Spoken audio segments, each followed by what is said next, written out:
kalan tɛ dɔnni tɛ faso kanu dɔrɔn de don faso kanu dɔrɔn de don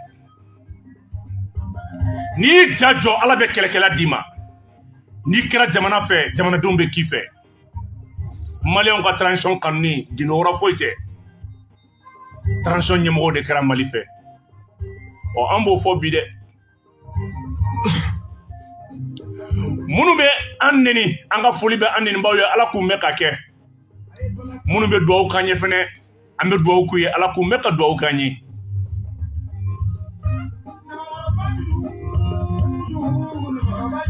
mali bɔlen G5 Sahel la Mauritaniekaw olu de kɔni wulila u kɛlen bɛ ka pression sugu bɛɛ kɛ Mauritanie faama de kan k'o ka kuma ni Mali ye an sigin bɛ k'u kɔnɔ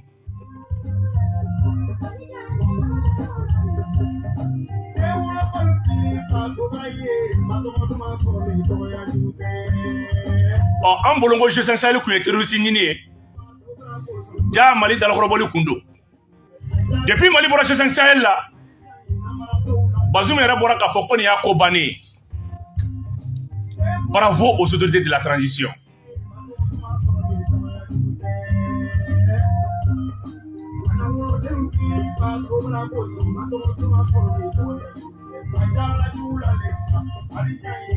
an b'a ladɔnniya k'a fɔ ko Mali kɔnɔ bi kunu an ka forage denkɛ dɔ sentɔ an y'a k'a fɔ forage mobile ba a ye tasuma ta ɲininikɛla dɔw y'a fɔ k'a fɔ k'a bɔra gazi kan ni ala sɔnna ma an bɛna an senfa ka taa ka t'o ko kungun n'a ɲɛɲɛ ɲini ka na da aw tulo kan an y'a fɔ aw ye dugukolo in ka girin ala tɛ maɲumanw bila ka taama Mali dugukolo kan abada ko ala t'a kɔfalen hɛrɛ la malidenw ye sanu mun bɛ yan jama mun bɛ yan lulu mun bɛ yan gazi min bɛ yan ala ni maɲumanw sababu don an bɛ foli di an ka maɲumansiw ma k'a f'u ye ala ka lahara sɔn sumaw ye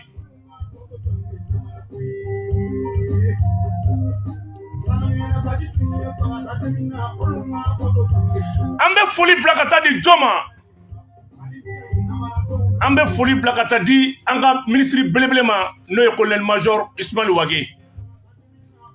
ni minisiri in de bɛ na n'i taara ka bureau la ale de bɛ don ka ji ta ka d'i ma i b'i min les jeunes pilotes an ka foli b'a ye Ismail Wage c'est lui qui gère le nerf de la transition qui est la réconciliation nationale malidenw ka bɛn ka kɛ kelen ye k'u tigɛ di ɲɔgɔn ma malidenw ka don da kelen fɛ ka bɔ da kelen fɛ colonel major Ismail Wage an ka foli b'a ye kɛnɛ kan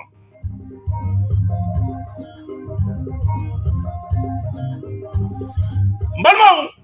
aw sɔgɔlen bɛ page mun na Boubou Mabel page officielle Cap Mali Plus ale ni o kumana Media Hub TV olu de bɛ la ka nin ta k'a bila bɔlɔlɔ kan aw ye bi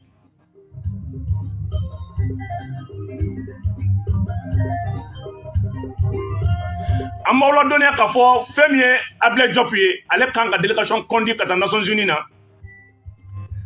ka taa MINUSMA ka contrat ka taa o kumana a da don a la résolution kan ka kɛ k'a kɛ Mali ka hɛrɛ bɛ min na ani Mali ka kunkɔrɔta bɛ min na nin bɛna k'a siɲɛ gale kabini an ni Faransi an tigɛ bɔ ɲɔgɔn bolo Mali yɛrɛ ka taa Nations Unies na ka taa kungo fɔ depuis mission onusien nana yan nin y'a siɲɛ fɔlɔ ye une délégation malienne o ka taa ka t'i jɔ Nations Unies tribune ɲɛma ka taa Mali kunkanko kuma fɔ a y'u bilasira ni tɛgɛrɛ ni duwawu ye ni zen in kuma min bɛ taa fɔ Mali ka hɛrɛ b'o la Faransi tɛ résolution in rédaction kɛ tugun dɛ Mali yɛrɛ de bɛ taa ni zen in ni bɛn bɛ kɛ min kan Mali yɛrɛ de bɛ taa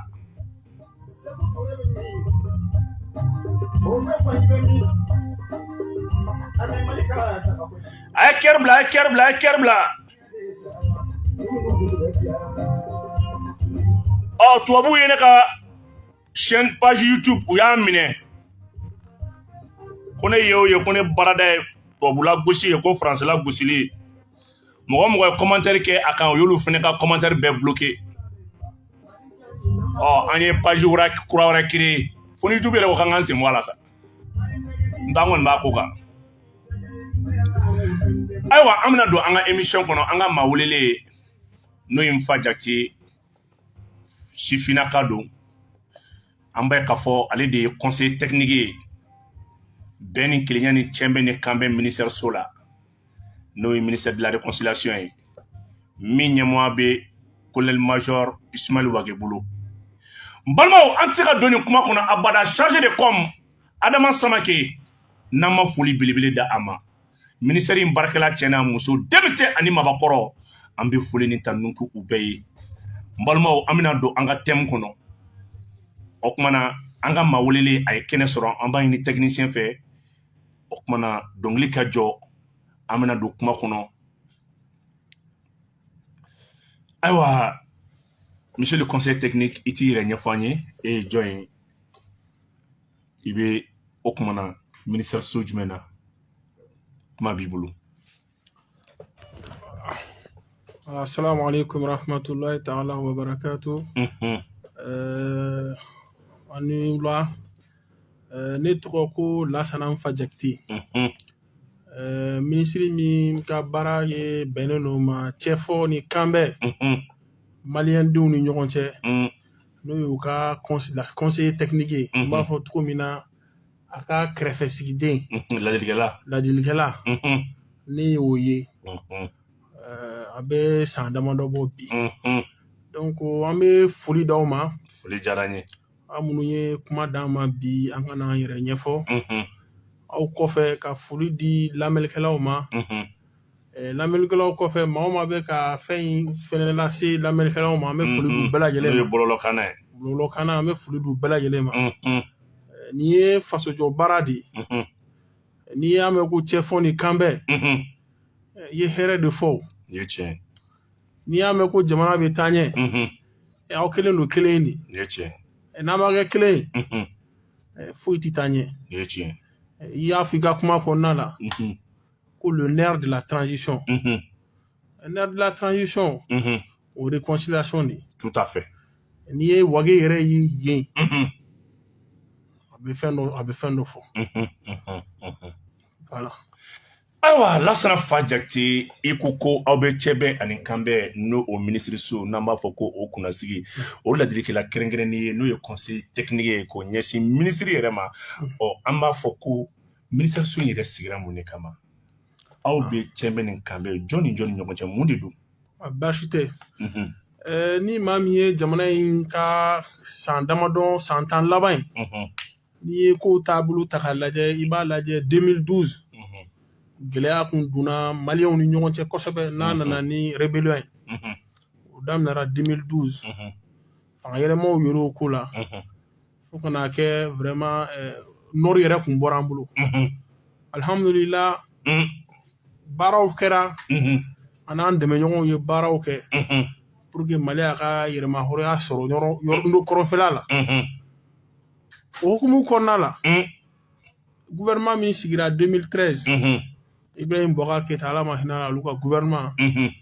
u y'a jigiya ko fɛn min bɛ maliyɛnw ni ɲɔgɔn cɛ fo ka minisiriso sigi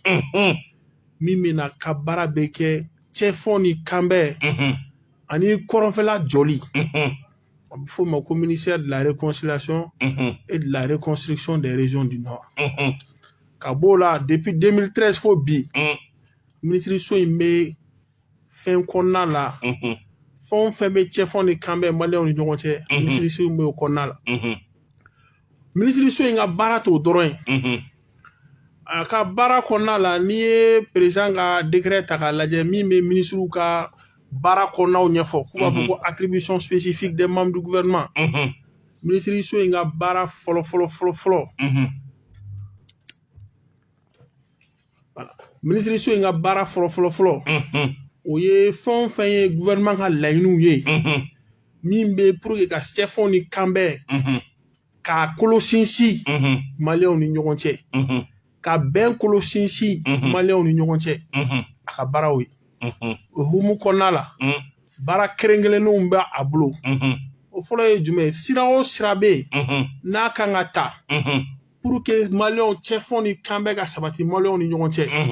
minisiriso in b'o o siraw ta pour que kana n'o ye ka b'o la n'i ye minisiri ka attribution ta i b'a ye ko accord fɛn o fɛn bɛ accord ko kun kan n'u b'a fɔ ma ko accord pour la paix et la réconciliation issue du processus d'Alger o accord min bɛ ani kɔrɔnfɛ mɔgɔw cɛ minnu ye banbati wale kɛ ka tɛmɛ o accord minisiri ka fɛn ye o fana ye ka b'o la fɛn o fɛn bɛ yen ko ni fɔ ka bɛn de don pour que kana bɛn sabati Mali kɔnɔna la minisiriso in a b'o kɛ ka b'o fana la fɛn o fɛn bɛ Mali ani jamana wɛrɛ cɛ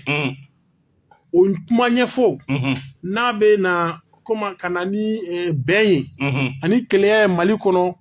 ani Mali kɔrɔnfɛyan fan fɛ kɛrɛnkɛrɛnnenya la minisiriso in b'o kɔnɔna la ani ka b'o fana la fɛn o fɛn bɛ yen mun bɛ na ni cɛfɔ ni kanbɛn ye Mali communautéw ni ɲɔgɔn cɛ n'a b'a fɔ ma sigida mɔgɔw ni ɲɔgɔn cɛ a ka fɛn o ye a laban an ka laban ye min ye kɛlɛ nana Maliens minnu taara jamana kɔfɛ n'a bɛ fɔ ma ko réfugiés ka fɛɛrɛ kɛ k'u lafaamuya pour que u k'a dɔn ko nɔgɔya bɛ ka na jamana in kɔnɔ u ka segin o fana bɛ colonel Assimi Goïta y'o di minisiri Wakɛ ma o b'a ka attribution kɔnɔ nin y'anw ka minisiriso ka baarakɛlenw bakuruba la. D'accord, Lassana Fadiakite conseil technique don an b'a hakili lajigin fɛn min ye cɛ bɛ nin kan bɛ n'o ye ministère de la réconciliation ye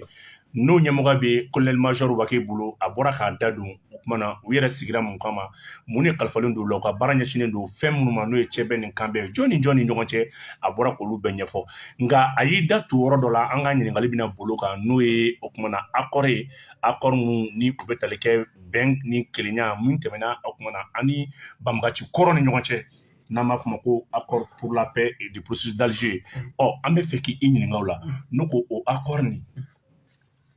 a bɛ mun de ko fɔ bɛn bɛ sɔrɔ a la jumɛn de kan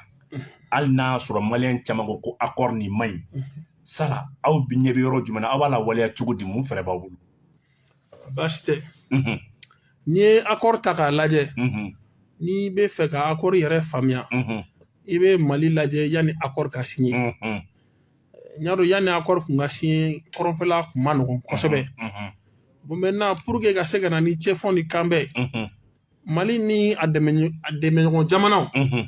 an farala ɲɔgɔn kan ani an ka mɔgɔw an ka sigi ka kuma kɛlɛ mana kɛ togo sugu o sugu la a laban ye sigikafɔ de o la an taara an ye sigikafɔ kɛ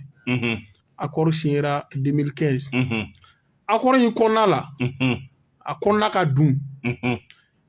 accord kɔnɔna la fɛn caman bɛ yen accord yɛrɛ sinsinnen don i b'a fɔ cogo min na ko bolofara 4 a bolofara fɔlɔfɔlɔ ye jumɛn ye fɛn o fɛn bɛ yen n'a nana ni degun ye ka na ni kɔrɔnfɛla problème ye n'o y'a sɔrɔ k'o bɛ réforme ko kan n'a fɔra ko ka na ni yɛlɛma dɔw ye jamana maracogo ni fɛn caman na n'o bɛ fɔ ma ko réforme politique et institutionnelle accord bolofara fɔlɔfɔlɔ o y'o ye ka b'o la accord bolofara 2nan o ye min ye jamana fangatigilakaw n'a fɔra jamana défense bɛ kɛcogo suguya min na o fana bɛ o kɔnɔna la o ye accord bolofara 2nan ye accord bolofara 3nan o bɛ n'a fɔra ko développement n'a fɔra taaɲɛ fɛn o fɛn bɛ se ka na ni taaɲɛ ye kɔrɔnfɛla la parce que n'i y'a mɛn ko caman bɛ yen maa dɔw b'u yɛrɛ sɔrɔ ko dɔw kɔnɔ i b'a sɔrɔ développement ko problème bɛ yen donc accord volet 3nan o b'o kan donc laɲini dɔw bɛ yen pour que ka se ka nord mɔgɔw fana dɛmɛ n'Ala ka jɛ pour que o fana ka niveau de développement k'a yɛrɛ sɔrɔ jamana tɔw ta niveau la an kɛlen don ka san 10 ɲɔgɔnna d'an yɛrɛ ma o ko la a volet accord yɔrɔ volet 4nan a bɛ fɔ o ma fɛn o fɛn bɛ yen n'o bɛ cɛfɔ ani kanbɛ kan ani justice ani fɛn o fɛn bɛ yen n'a fɔra ko question humanitaire c'est-à-dire mun ye mɔgɔ degunnenw olu ka kow ka se ka sabati cogo min na accord bɛ u fɛnɛ kan accord tilalen don ŋɔ tuguni ka période damadɔ k'a kɔnɔ n'a fɔra ko période intérimaire minnu bɛ yen nɔ n'a fɔra ko olu ye wale dɔw ye minnu kan ka ta urgemment u caman bɛ yen n'an b'a fɔ o yɛrɛ bɛɛ kɛra a fɔ ma ko période intérim a fait comment dire la période intérimaire o bɛɛ kɛra an bɛ a bakuruba de kɔnɔna la sisan alhamdulillah. I ka kuma la i ka kuma sinsintɔn i ko ko accord in bɛ ɲɛsin kɔran fan fɛ kosɛbɛ donc ça veut dire que nin bɛnkan sɛbɛn ni nin jidi bɛ ta ka kɔran fan dɔrɔn sɛgɛrɛ est ce que nin na gouvernement yɛrɛ ma sɔsɔ dɔɔniya ni ko kɔrɔyan fan a bɛ komi a siɲɛna ni kɔrɔyan fan cɛ mais accord fɛn kɔnɔna la hali ni ye négociation jate minɛ kɔrɔyan fan mɔgɔw taara mais gouvernement ye yan Mali société civile mɔgɔ baden cɛ minnu taara Alger négociation in na o hukumu kɔnɔ n'i y'a accord ta yɔrɔ dɔw bɛ yen i bɛ se k'a fɔ k'o bɛ kɔrɔyan fan concerné mais yɔrɔ baden bɛ yen minnu bɛ yen maliyɛn bɛɛ b'i yɛrɛ sɔrɔ o kɔnɔna la. mais e ye san 10 min fɔ nin ye o san 10 in b'a fɔ de ko accord nin ka laɲini ye san 10 kɔnɔna la nord ka jidi kɔrɔnfɛla ka jidi donc o kɔrɔ gouvernement yɛrɛ ka programme bɛɛ bɛna ɲɛsin jamana fan dɔ de ma o kuma gouvernement ka problème tɛna ɲɛsin jamana fan bɛɛ ma wa est ce que jamana ka mission tɛ jidi ka taa fan bɛɛ fɛ wa. n'i ye jateminɛ kɛ fɛn min fɔlɔ la a kɔnɔna la a fɔra ko k'a lana au niveau de la moyenne nationale 100 ans dans les 10 ou 15 prochaines années 100 ans 105 kɔnɔ mais n'i ye jateminɛ kɛ n'i ko développement jamana in fan bɛɛ mago bɛ développement na o hukumu kɔnɔ gouvernement ma yɔrɔ si to yen nord kɔnɔ min kan ka kɛ nord kɔnɔ o bɛ kɛ yen o fɛnɛ papier dɔ de kɔnɔna la u b'a fɔ papier ma ko stratégie spécifique de développement des régions du nord o stratégie spécifique développement nord fɛn o fɛn bɛ yen infrastructure ko ni fɛn caman na o bɛɛ fɛnɛ o kɔnɔ gouvernement a dɛmɛbagajɛkulu ani kɔrɔnfɛn mɔgɔw an sigira k'u dalatigɛ n'i ko kɔrɔn bɛ daminɛ depuis centre de la Mopti ka taa fo nord la donc maintenant u ye programme lajɛ développement kow la fɛn minnu bɛ yen nɔ infrastructure ko fɛn fɛn bɛ yen ni min bɛ se ka sabati nord la o kow jateminɛra k'o évaluation kɛ o yɛrɛ validera 2018 ani bɛɛ y'o valide o hukumu kɔnɔ an ye fond dɔ sigi en place gouvernement yɛrɛ ye fond dɔ bila u b'a fɔ o ma ko fond de développement durable FDD mais FDD laɲini kɔrɔnfɛla mɔgɔw b'a la dɛ mais Mali jamana bɛɛ don n t'a dɔn ni kuma kɔnɔna la n'an ka kuma sera a ma FDD in yɛrɛ ye baara daminɛ a ma mɛn FDD in yɛrɛ bɛ a ka baara bɛ laɲini ye mun de ka projet fɛn o fɛn bɛ yen n'a fɔra ko taaɲɛ baaraw projet de développement Mali fantan ani naani kɔnɔ a b'a bɛɛ financer. mais a b'a bolo bila la 2012 wagati min na a kun ɲɛsinnen don kɔrɔnfɛla de kɔni ma. ayi a depuis a bɛ créer don min na assemblée kɔnɔna la a fɔra fɛn tɛ se ka créer ka ɲɛsin yɔrɔ kelen dɔrɔn ma bɛɛ bɛ dɔ sɔrɔ a la parce que fond min kɛlen don k'a alimenter fond ye jamana bɛɛ de ta ye donc maintenant o de la a fɛnna hali projet minnu retenira ni projet 16 an y'o retenir a ma mɛn o projet 16 yɛrɛ contrat de financement signera convention de financement signera avec les collectivités donc maintenant au mise en œuvre de bɛna kɛ bientôt mais au mise en œuvre min filɛ nin a tɛ nord dɔrɔn concerné dɛ a bɛ Mali fantan ani naani bɛɛ concerné ayiwa Bamako dɔrɔn de t'a la question institutionnelle ale ni vraiment i ye axe ba naani min ta min bɛ tali kɛ jamana sigisenw n'o ye institution ye ale ni jamana yɛrɛ ka wulumasi ta bɔ n'o y'a ka kana sira ye i b'a ye accord nin kɔnɔ a b'a kɔnɔ k'a fɔ ko ni segin bɛ kɛ ko o tuma na fɛn min ye armée reconstitution de bɛ segin armée Mali m'a fɔ est ce que bi e bɛ se ka mun de fɔ maliyɛnw ye o yɔrɔ la o dun fɔra ko n'o armée constitution fana bɛ sigi ko 100 sarada o 100 sarada ko jɔyɔrɔba bɛ di maa minnu bɛ bɔ kɔrɔnfɛ yan fan fɛ alors que a dun bɛ fɔ ko l'armée est républicaine elle est nationale. bon n'i ye o yɔrɔ jate minɛ armée reconstituée ti dɔwɛrɛ ye dɛ armée reconstituée bɛ komi ni maliyɛn bɛɛ nana fara ɲɔgɔn kan o tun bɛ yen ka tɛmɛ o Mali armée kɔnɔna la n'i ye jateminɛ kɛ siya woloma fan foyi tɛ yen k'a fɔ ko mɔgɔ dɔ bɛ yen ko min t'a kɔnɔ o tɛ yen. mais reconstitution kɔrɔ sa. o reconstitution kɔrɔ ye min ye banbati wale minnu tun bɛ yen ni banbati kow kɛra k'u ta u kana don armée kɔnɔ parce que marifatigi i bɛ marifatigi magɛrɛ i la de donc marifatigi pour k'u yɛrɛ ka place sɔrɔ armée kɔnɔ baara ka se ka kɛ o de armée reconstituée maintenant armée reconstituée in kɔnɔna la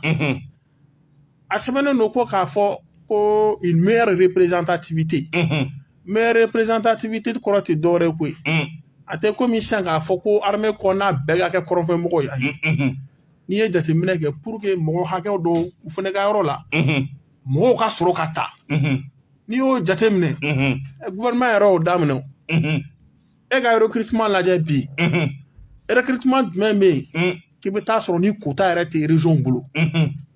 sinon fɔlɔ la n'i tun ye jateminɛ kɛ a bɛɛ tun bɛ ɲɛnabɔ Bamakɔ yan n t'a dɔn n'i b'o kalama. donc c'est que an bɛ jɛnɛ k'a fɔ effectivement gouvernement kun filila. awɔ bɛɛ de bɛ région bɛɛ de don bɛɛ ni région bɛɛ n'a ka quota. ouais mais pourquoi spécifiquement an y'a yira k'a fɔ armée constituée bɛ concerner uniquement les régions du nord. Muna région du nord dɔrɔn dun taara an dun b'a dɔn k'a fɔ Bamakɔ de tun bɛ fɛn bɛɛ centralisé Bamakɔ de tun bɛ ko bɛɛ piloté. ni armée reconstituée fɔra n ma kuma daminɛ la laɲini ye kɔrɔnfɛmɔgɔ minnu tun bɛ yen ni accord senna n'u cɛ marifatigi minnu b'u tu la pour que marifatigi ka fara an ka armée kan ka jamana défend ka jamana sécuriser o de ye laɲini ye parce que jugu dɔ b'an na o jugu ye jumɛn ye o ye terroristes de ye parce que n'an bɛɛ farala ɲɔgɔn kan an bɛ terroristes kɛlɛ mais n'an ma fara ɲɔgɔn kan kɛlɛ bɛ gɛlɛya donc o de ye armée reconstituée ye fɛn fila tɛ k'a fɔ ko armée bɛna falen ka dɔ wɛrɛ kɛ o tɛ armée reconstituée ye dɔrɔn minnu bɛ yen ni marifa tun b'u bolo kɔrɔlen k'u fara armée malienne kan pour que an ka se ka jamana défend. D'accord. Lassana Fa Jakite an y'o faamuya mais an b'a ye k'a fɔ o kumana i ye nin min fɔ nin ye an ye nin faamuya mais mun de kɛlen bɛ ka accord lawaleyali yɛrɛ gɛlɛya nin wagati laban in kɔnɔna la yanni an ka bɔ accord yɛrɛ ka chapitre kɔnɔ mun de kɛlen bɛ k'a gɛlɛya. bon n'i ye accord jateminɛ accord kɔnɔna fɛn dɔ mise en œuvre la accord point dɔw bɛ yen olu mise en œuvre la n'i ye jateminɛ kɛ pour lawaleya a bɛ révision constitutionnelle demandée. Bon, révision constitutionnelle ni dun ye jateminɛ kɛ o tɛ baaraden ye baara min don a baara taabolo ka misɛn donc k'a fɔ k'i bɛ wuli k'i b'o kɛ tile kelen o t'o baara ye donc o hukumu kɔnɔna la fɛn o fɛn bɛ yen baarako la accord ko kɔnɔ k'a gunnen don réforme na olu kɛli bi-bi in na fo réforme révision constitutionnelle ka kɛ pour olu ka se ka gɔlɛya. tel que élection régionale n'a ɲɔgɔnnaw. o yɔrɔ olu n'a ani Sénat o ko min bɛ yen ani fɛn wɛrɛw bɛ yen n'a fɔra sisan ko kadi kadi minnu bɛ kɔrɔnfɛla la ni justice traditionnelle minnu bɛ karamɔgɔ minnu tun bɛ yen n'u bɛ sariya tigɛ ni fɛnw kɛ. kalifa maintenant pour que Tombouctou a bɛ yen a yɛrɛ fanga sɔrɔ Tombouctou kosɛbɛ. donc pour que k'olu don an ka système de justice kɔnɔna la o fɔ ma ko dans l'administration de la justice o fana bɛ yen bon o bɛɛ kɔnɔna la olu si se ka waleya cogoya si la ni accord ni révision constitutionnelle ma kɛ. donc mais kadi dun dan ye nord dɔrɔn de donc ce qui veut dire que justice si kiiri min bɛna tigɛ nord kɔrɔnfan fan fɛ o ni tilebi tɛna kɛ kelen o la dɛ. an ye fɛn sɔrɔ o la o.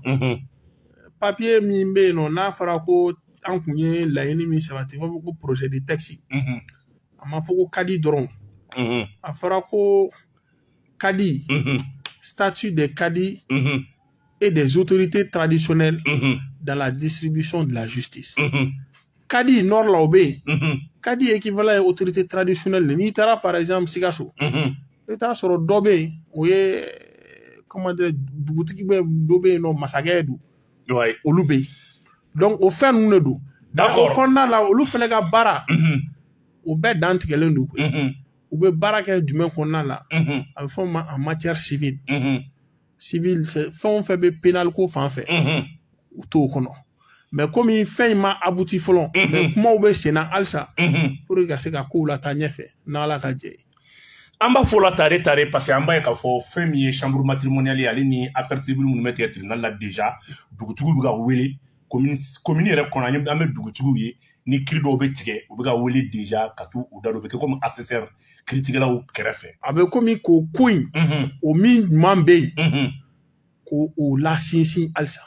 an bɛ foli di dugutigiw ma nin yɔrɔ la nin kɔrɔ ko dugutigiw da bɛna don kiiritigɛ la kiiri tɛna to mɔgɔ kalannenw dɔrɔn bolo kiiri tɛna don sariyatigiw dɔrɔn bolo danbetigiw yɛrɛ fana da bɛna don a la n'a y'i ka kuma laɲini jateminɛ voilà pour que fɛn ninnu n'a fɔra sisan fɛn dɔw bɛ yen o yɛrɛ bɛ justice dɛmɛ n'a fɔra sisan ni muso fara ɲɔgɔn ou fɛn dɔw bɛ yen nɔ minnu bɛ matière civile la i n'a fɔ misalila foroko mankan nin y'an ka foro ye ka kɔrɔ o seereyaw ni o n'a ɲɔgɔnnaw dugutigiw de bɛ se k'o seereyaw ta ka taa se donc olu dɔw tigɛ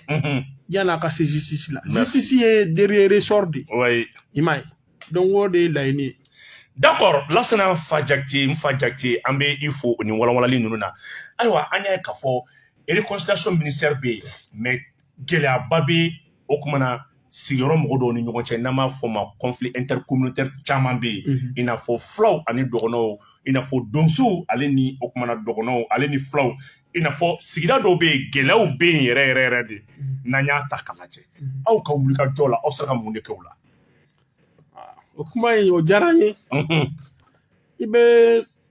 fɛn fila gun ɲɔgɔn na yanni nka colonel major Ismail Wage na a n'a nalen kɔfɛ yanni nka na mankan caman tun bɛ yen a mankan yɛrɛ caman bɛ yen n'a nana ni suw ye fagaliw caman kɛra ogosagu ninnu b'o la sobanda ninnu b'o la a n'a ɲɔgɔnna caman mais depuis a nana ka bɔ armée yɛrɛ ka baara kɔnɔna la ministre sigilen tɛ wagati bɛɛ ministre b'a sen kan n'a tɛ mission na yɔrɔ min na a ka cɛdenw bɛ yen n'a ka cɛdenw tɛ yɔrɔ min na a yɛrɛ ka kumakanw bɛ yen a b'o la diɲɛ don o don ka taa bɛn cɛ bɛ ni kan bɛ don n'i yɛrɛ ye jateminɛ kɛ sisan dɔgɔnɔw ni filaw ka ko caman bɛ yen alihamudulila caman nɔgɔyara la i n'a fɔ jumɛn misali dɔw di fɔlɔfɔlɔ la koro ni baɲangara ninnu kɔnɔna la an tun bɛ fagali ko minnu mɛn alihamudulila bi na caman nɔgɔyara la mɔgɔ bɛ se k'a fɔ terroriste de bɛ fagali kɛ sisan sinon sigida yɛrɛ fila tɛ se ɲɔgɔn ma fo ka taa se subɔ faso dɔ ma tugun an bɛ wagati min na komi sisan an bɛ alihamudulila fo la ka bɔ o fana la donsow k'u lafaamuya k'a f'u ye ko aw bɛ yan aw bɛ ka baara min kɛ a kɔni an b'aw fo mais agissement dɔw bɛ yen minnu man ka kɛ minisiri y'o mission caman kɛ ani donsow bi kuma a b'u lafaamuya parce que laɲini ye min ye ka cɛfɛnw ni kanbɛn sabati mɔgɔ si ka waleya kana kɛ ka na furugufurugu don mɔgɔw ni ɲɔgɔn cɛ donc aw ka baara kɔni dalen bɛ minnu ye marifa ta aw ka sigikafɔ bɛnnen bɛ ɲɔgɔn cɛ wa ou bien aw ye baara wɛrɛ kɛ minnu olu tɛ kelen n'i ko minnu ye marifa ta o y'a selen y'a gɛlɛmama yɔrɔ de ma sinon maa dɔw bɛ yen u yɛrɛ dama ni ɲɔgɔn cɛ marifa ta tɛ u ɲɔgɔn cɛ i n'a fɔ jɔnw a bɛ komi sisan n'i ye jateminɛ kɛ n'a fɔra ko laada ye jɔnya olu waleyaw bɛ yen fɛn woroduguyan fan fɛ olu bɛ yen ka b'o fana la hali jamana kɔnɔ e bɛ taa sɔrɔ sisan sanikaw ka fɔnkɔɲɔgɔnya ni ninnu bɛ na minisiri yɛrɛ bɛ boli caman k'o la mais e ye min fɔ siya ko ta la sisan i ye dɔ fɔ kɔrɔnfɛla ta la n'o ye dɔgɔnɔw ni filaw ni donsow ye an ye dɔ faamuya o la mais an y'a ye siya wolomako kɛlɛ bɛ fɛ ka wuli tugun safurulaye fɛn min ye jɔnyako kuma bɛ fɛ ka wuli tugun fo ka na sigida dɔw fo ka nintiɲɛ dɔw kɛ bi aw ka ministère ka wulikajɔ kɛra mun na olu ni ɲɔgɔn cɛ o wulikajɔ fɔlɔfɔlɔ o kɛra min ye depuis minisiri nana ko an ka service dɔ bɛ yen an b'a fɔ ma ko équipe régionale d'appui à la réconciliation minisiri ka baara a ko pour que ale ka se ka nin ko in dɔn ka ko in ka fu sira la a bɛɛ t'a fɔ k'ale ka wuli ka se a taara a ye équipe régionale d'appui à la réconciliation a y'a sigi Kayi o y'ale ka cɛbɔw de ye Kayi olu ko mana kɛ yɔrɔ o yɔrɔ la u bɛ wuli ka se yen ka taa ko jalatigɛ ka b'o la minisiri yɛrɛ bɛ taa Ministre ka service dɔ bɛ yen u b'a fɔ ma ko mission d'appui à la réconciliation. O chefu n'a ka équipe a n'a ka service bɛ région kɔnɔ olu bɛ wuli k'o fɛn bɛɛ kɛ. N t'a dɔn wagati min a ma mɛn ministre taara mission ba dɔ la Bafula bɛ yen a sera comment dire Jema a sera Yilimani a taara kuma nin ko in kɔnɔna la. A ye mun fɔ? A taara ka jɔnya ko min fɛn min bɛ yen ministre taara laadala ko don mais a ko tɛ se ka kɛ k'an ka taa fangala ko bɔ a la. Ministre ye kumana u fɛ yɔrɔ wɛrɛ bɛ yen olu yɛrɛ ko jɔn mun b'an bolo minnu b'an bolo an t'a fɔ maa ma jɔn bilen ni min sɔnna a ma alhamdulillah n'i ko k'a kana f'i ma jɔn a tɛ f'i ma jɔn bilen maa baden bɛ yen minnu y'o layidu ta ministre ye maa minnu fana bɛ yen ko ni dugu binn'u kan dɔw sera ministre ma komi u bɛ se ka dɛmɛ cogo min na ministre ye o walew